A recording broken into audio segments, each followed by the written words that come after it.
Welcome back. You're watching ET Insight. After a year of uncertainty, banks have finally something to look forward to in 2012. The Reserve Bank of India has cut the cash reserve ratio or CRR by 50 basis points to 5.5%. That many believe could be the beginning of an era where interest rates start declining, and that in turn could boost credit offtake.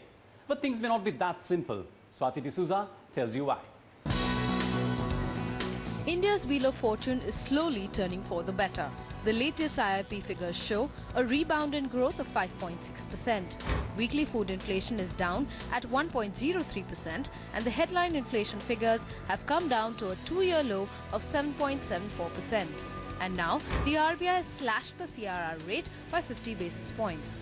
So if a slowing economy spells doom for banks in terms of rising NPAs and NPLs, then falling interest rates could coax industry to start borrowing once again. That is key to reviving up the economic engine. Fundamentally, banks reflect the state of the economy, and what is expected is, with a reduction in inflation, easy liquidity, there is to be an uptick in economic activity.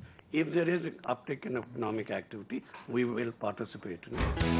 The recent rate cut is expected to pump in an additional 32,000 crore rupees worth of liquidity into the system. But that is not enough to beat the acute liquidity crunch.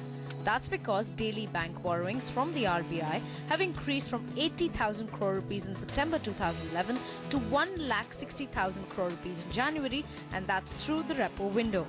But this additional liquidity may or may not translate into lower interest costs for borrowers.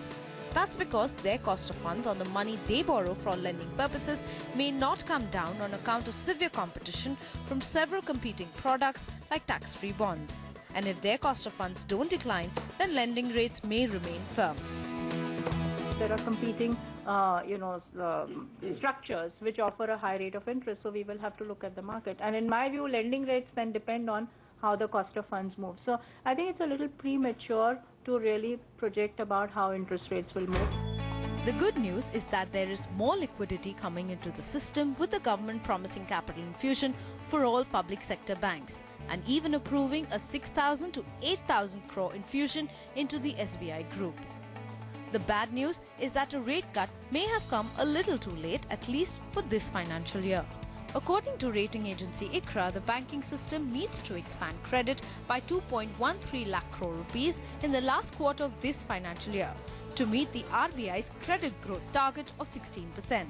A report by ICRA states that while the target is easy to achieve, credit growth this year is likely to be lower than the 6.82 lakh crore rupees recorded last year.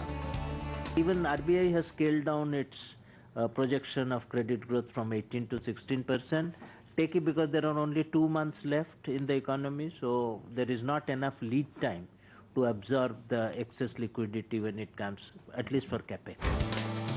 Indian banks have so far been able to avoid any pressure on their net interest margins because they passed on additional interest costs to customers.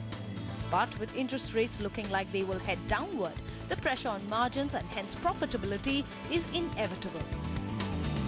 So we are looking at a situation where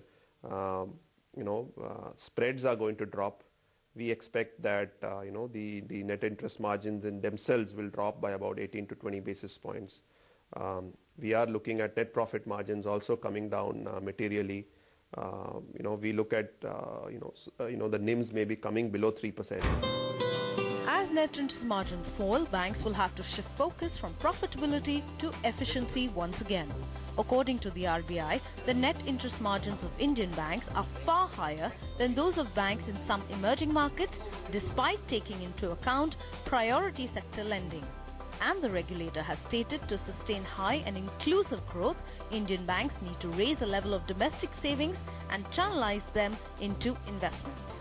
That means they need to offer attractive interest rates to depositors and reduce rates charged to borrowers. To put it simply, they need to lower their net interest margins, and that can only be done by bringing down non-interest expenses like wages and staff costs, transaction costs and provisioning expenses.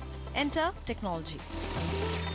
Through technology, through well-trained sales and service resources in our branches, we will be able to give a far superior deal supported by attractive rates of interest.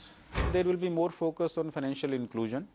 I think there will be more technology advancement in mobile banking, and once I think interest rate starts going down, and I hope it will start happening from maybe somewhere from March, then I think banks will all look towards funding more retail as well as corporate.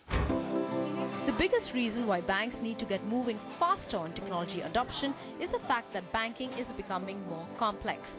But risk management systems have not really kept pace with the changing times. With banks across the globe gearing up for Basel III, Indian banks need to put their best foot forward sooner rather than later. But that's all in this edition of ET Insight. We'll be back next week, but until then, don't forget to write in with your feedback and suggestions. Thanks so much for watching.